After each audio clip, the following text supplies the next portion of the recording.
The Iranian regime has chanted death to America and waged. Oh my God.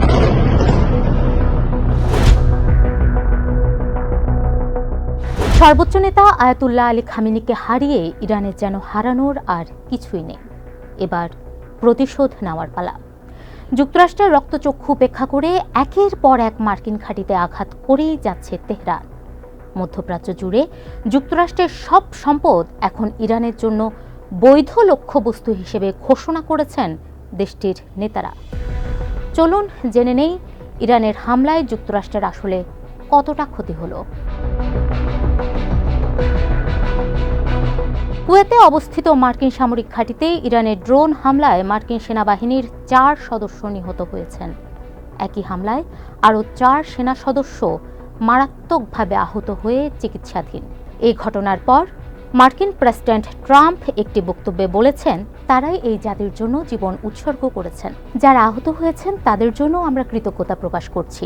দুঃখের বিষয় হলো নিহতের সংখ্যা আরও বাড়তে পারে।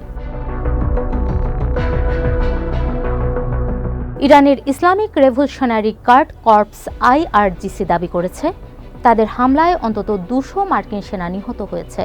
তবে মার্কিন কেন্দ্রীয় কমান্ড এই দাবিকে সম্পূর্ণ ভিত্তিহীন ও মিথ্যা বলে উড়িয়ে দিয়েছেন। ইরানি সংবাদ মাধ্যমের খবরে বলা হয়েছে, মধ্যপ্রাচ্যে অবস্থিত মার্কিন সামরিক ঘাঁটিগুলোতে নিখুঁত ক্ষেপণাস্ত্র হামলার মাধ্যমে অন্তত 200 মার্কিন সেনা হত্যা করার দাবি করেছে। তারা আরও দাবি করেছে, সেন্টকমের একটি যুদ্ধ জাহাজও ব্যাপকভাবে ক্ষতিগ্রস্ত হয়েছে। তেহরান এই সফল হামলাকে তাদের অপারেশন ট্রুথফুল প্রমিস 4-এর বড় বিজয় হিসেবে প্রচার করছে। ইরান দাবি করছে, তারা 27টিরও বেশি মার্কিন ঘাঁটিতে হামলা চালিয়েছে। IRGC জানিয়েছে, তাদের লক্ষ্যবস্তুর তালিকায় মার্কিন ঘাঁটিগুলো ছাড়াও ইসরায়েলের তেল নোভ বিমান ঘাঁটি, তেল আবিবে অবস্থিত ইসরায়েলি সেনাবাহিনীর প্রধান সদর দপ্তর হাকিরিয়া এবং একই শহরের একটি বিশাল প্রতিরক্ষা শিল্প কমপ্লেক্স অন্তর্ভুক্ত রয়েছে। সৌদি আরব, কুয়েত, কাতার, বাহরাইন, সংযুক্ত আরব আমিরাত, মিশর সহ মধ্যপ্রাচ্যের 12টিরও বেশি দেশে সামরিক ঘাঁটি আছে যুক্তরাষ্ট্রের। 1 মার্চ ইরানের ক্ষেপণাস্ত্র হামলায় ইসরায়েলের বেইত শেমেশ শহরে 9 জন নিহত এবং 27 জন আহত হয়েছে। এছাড়া সংযুক্ত আরব আমিরাতে 3 জন নিহত এবং 58 জন আহত এবং কুয়েতে 1 জন নিহত ও 32 জন আহত হওয়ার খবর পাওয়া গেছে। সর্বোচ্চ নেতা খামেনি নিহত হওয়ার পর যুক্তরাষ্ট্রের বিমানবাহী রণতরী USS আব্রাহাম লিঙ্কনে হামলা চালিয়েছে ইরান। এক বিবৃতিতে বলা হয়েছে, মার্কিন বিমানবাহী রণতরী আব্রাহাম লিঙ্কনে 4টি ব্যালিস্টিক ক্ষেপণাস্ত্রের মাধ্যমে আঘাত করা হয়েছে।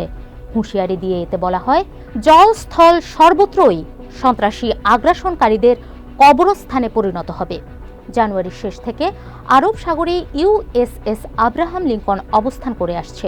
এদিকে সেন্টকম জানিয়েছে, খবরটি সত্য নয়। ইরানের পাল্টা হামলায় ক্ষতিগ্রস্ত হয়েছে দুবাইয়ের আন্তর্জাতিক বিমানবন্দর এবং দুবাইয়ের ল্যান্ডমার্ক বা পরিচিত চিহ্ন হিসেবে পরিচিত বুর্জ আল আরব। যুক্তরাষ্ট্রের ঘাঁটি ও স্বার্থের বাইরে গিয়েও এখানে আঘাত হেনেছে ইরান। 1 মার্চ ভোরে আমিরাতের জনসংযোগ বিভাগ জানিয়েছে, বিমানবন্দরে 4 জন আহত হয়েছেন।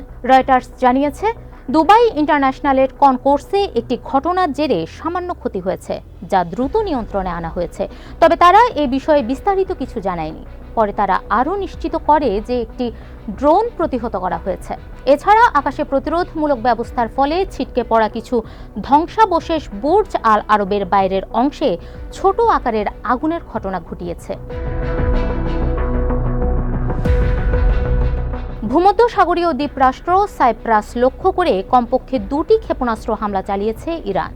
1 মার্চ স্কাই নিউজকে দেওয়া এক সাক্ষাৎকারে এই তথ্য জানিয়েছে যুক্তরাজ্যের প্রতিরক্ষা মন্ত্রী জন হেলি।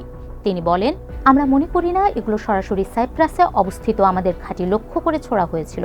তবে ক্ষেপণাস্ত্র নিক্ষেপ বুঝিয়ে দিচ্ছে ইরানি শাসন ব্যবস্থা ব্যাপক আক্রমণাত্মক আচরণ করছে।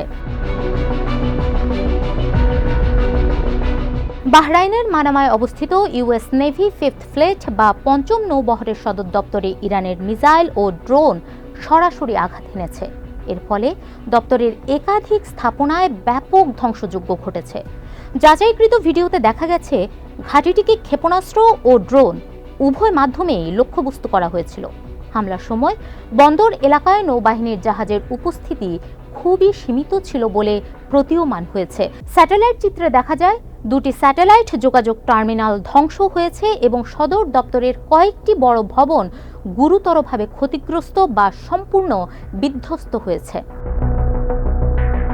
মধ্যপ্রাচ্যে যুক্তরাষ্ট্রের সামরিক শক্তির অন্যতম প্রধান কেন্দ্র এটি।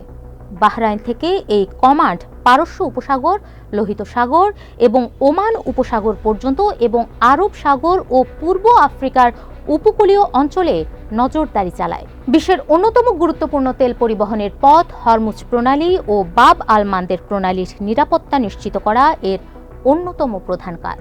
হামলায় এর ক্ষতি কতটা হয়েছে তা এখনো পরিমাপ করা যায়নি।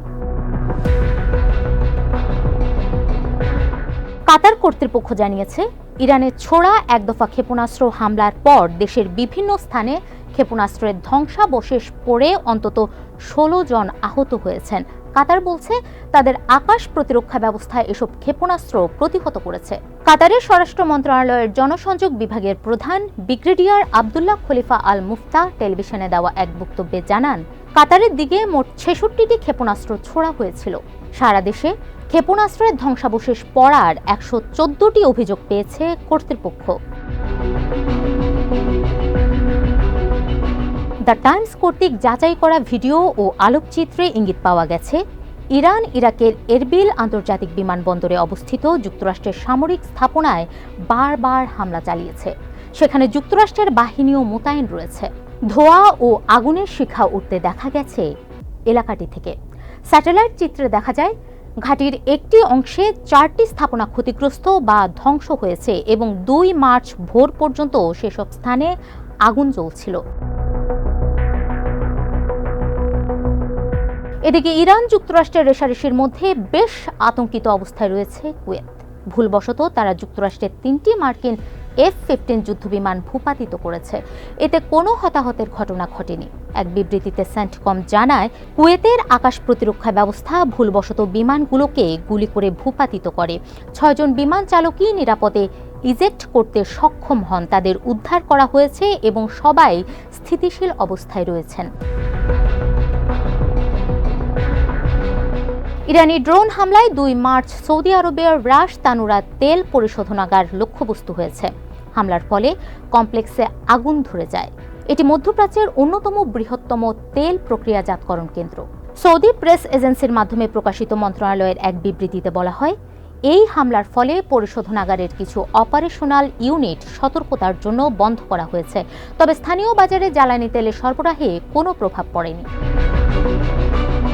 এদিকে ইরানের নেতাদের বর্তমান বক্তব্য শুনে ধারণা করা যাচ্ছে এই হামলা আর পাল্টা হামলা আরও বেশ কিছুদিন চলবে। অন্যদিকে ডোনাল্ড ট্রাম্পও বলেছেন 4 সপ্তাহ ধরে চলতে পারে এই যুদ্ধ। সুতরাং নিশ্চিতভাবেই বলা যায় এই সময়ের ব্যবধানে দুপক্ষেরই ক্ষয়ক্ষতির পরিমাণ হবে আকাশচুম্বী।